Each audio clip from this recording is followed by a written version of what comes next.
호산나의 함성 뒤에 숨겨진 질문이라는 제목으로 오늘 하나님의 말씀을 증거하도록 하겠습니다. 뜨거운 환호, 그 이면의 풍경에 대하여 영적인 말씀을 드리려고 합니다. 사랑하는 성도 여러분, 오늘은 종료주일입니다. 2000년 전 오늘 예수님께서는 십자가의 고난을 앞두고 예루살렘에 입성하셨습니다.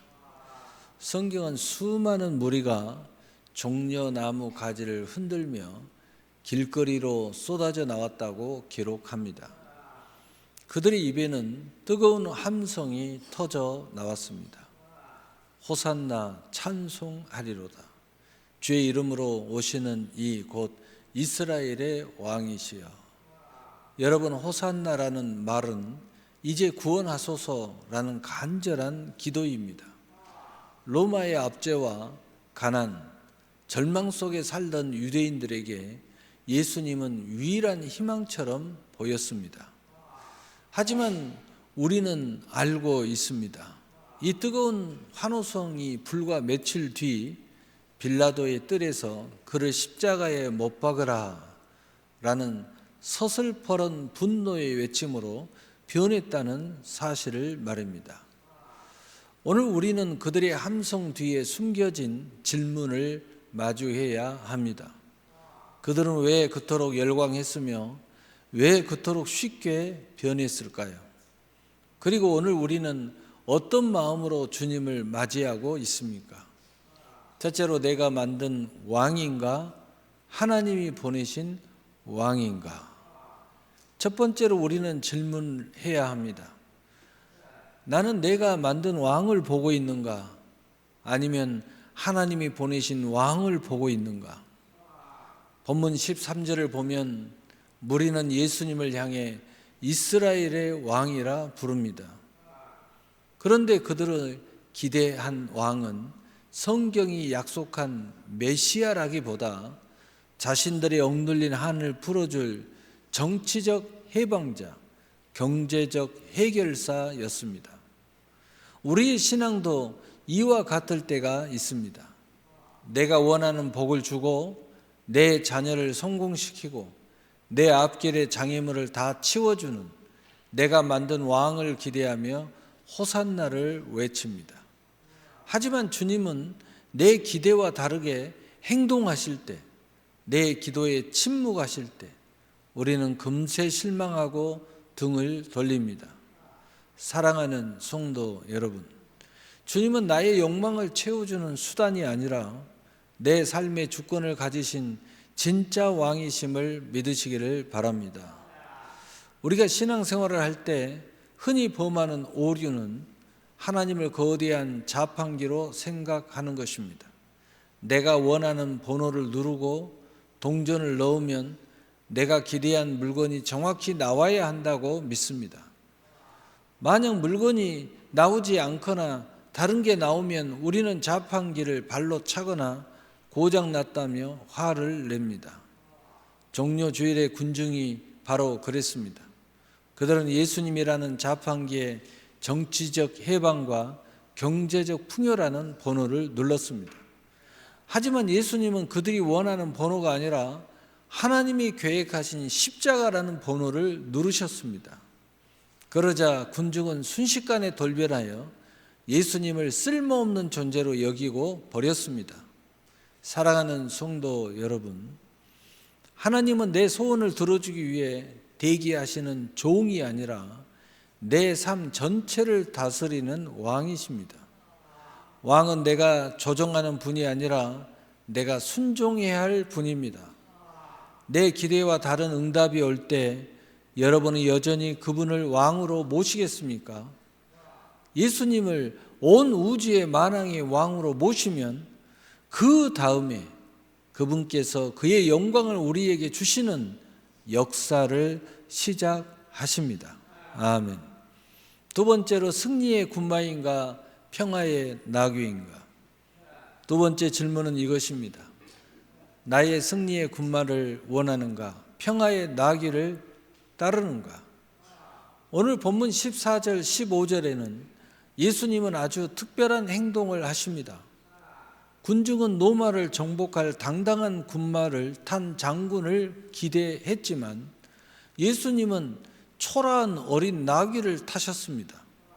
이것은 스가랴 선지자의 예언을 성취함과 동시에 예수님의 나라가 힘과 폭력의 나라가 아닌 겸손과 평화의 나라임을 몸소 보여주신 것입니다.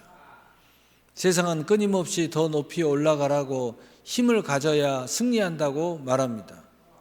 그러나 우리 왕이신 예수님은 낮아짐으로써 승리하셨고 죽음으로써 생명을 주셨습니다. 오늘 우리 삶의 모습은 어떻습니까? 남을 밟고 일어서는 세상의 방식을 따르고 있습니까? 아니면 나귀 타신 주님을 따라 겸손히 섬기는 길을 걷고 있습니까? 당시 이스라엘 백성들은 꿈꾸던 메시아의 모델은 로마의 아우구투스 황제였습니다. 황제가 로마 시내에 입성할 때는 최고급 군마를 타고 화려한 갑옷을 입은 군대와 전리품을 앞세워 유세를 떨었습니다.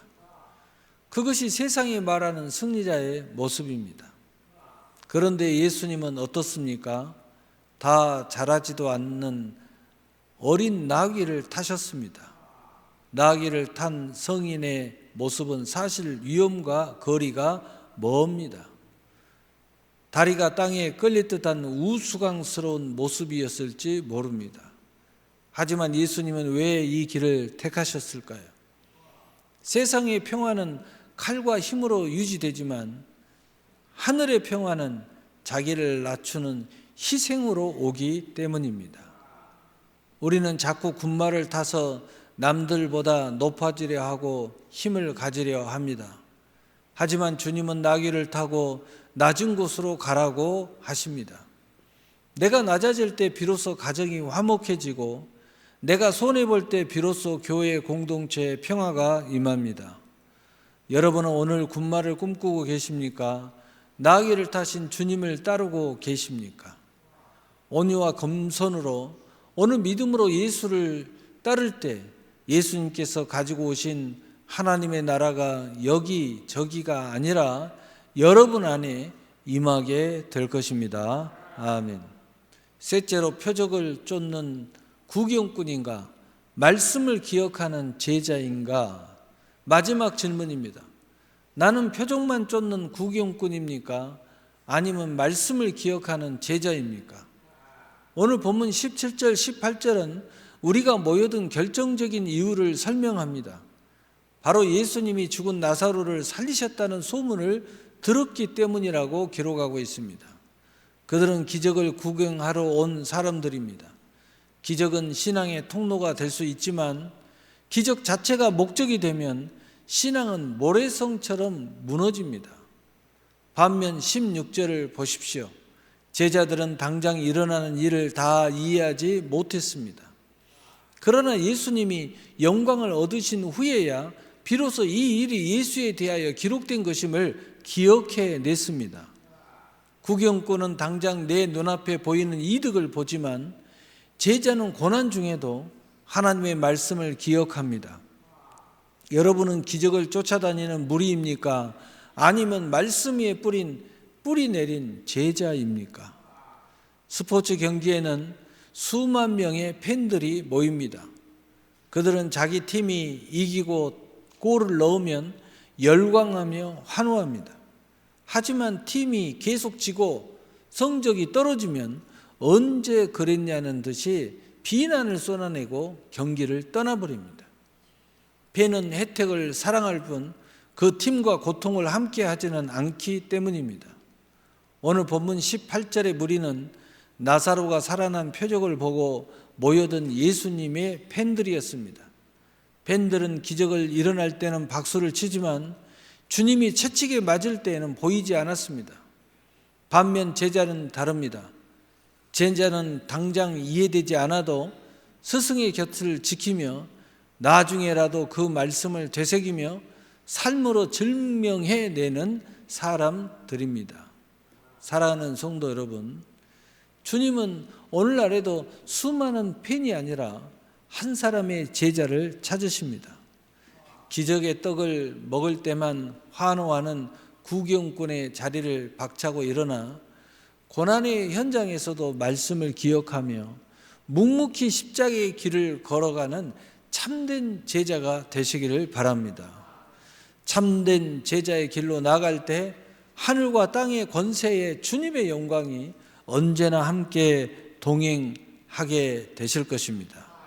결론입니다. 사랑하는 성도 여러분, 예루살렘의 거리에 퍼졌던 수많은 호산나 중에 예수님이 십자가를 지실 때 곁에 남아있던 함성은 거의 없었습니다. 그들은 자신의 기대가 무너지자 너무나 쉽게 주님을 버렸습니다. 이제 고난주간이 시작됩니다. 이번 한 주간 입술로는 외치는 공허한 호산나를 멈추고 내 마음의 중심을 주님께 드립시다. 내가 왕이 되어 주님을 조정하려 했던 교만을 내려놓읍시다. 화려한 성공의 군마 대신에 겸손의 나귀를 타신 주님의 발자취를 따릅시다.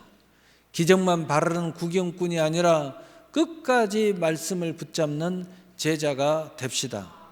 그리야 이 고난의 길 끝에 부활의 영광을 진심으로 찬양하는 저와 여러분이 되셔서 그분께서 그의 영광을 우리에게 주시는 역사의 시작이 여러분 안에 있으시기를 바랍니다. 또한 예수님이 가지고 오신 하나님의 나라가 여기저기가 아니라 바로 여러분 안에 임하는 여러분이 되시기를 바랍니다. 또한 하늘과 땅의 권세의 주님의 영광이 언제나 함께 동행하셔서 이 세상을 이기고 결국은 천국의 순례에서 승리하는 언제나 함께 동행하시게 되는 이 고난주간과 부활절을 맞이하는 여러분이 되시기를 바랍니다. 그래서 진실로 축복의 성도 되시기를 우리 주 예수 그리스도의 이름으로 축복합니다. 축복합니다. 아멘.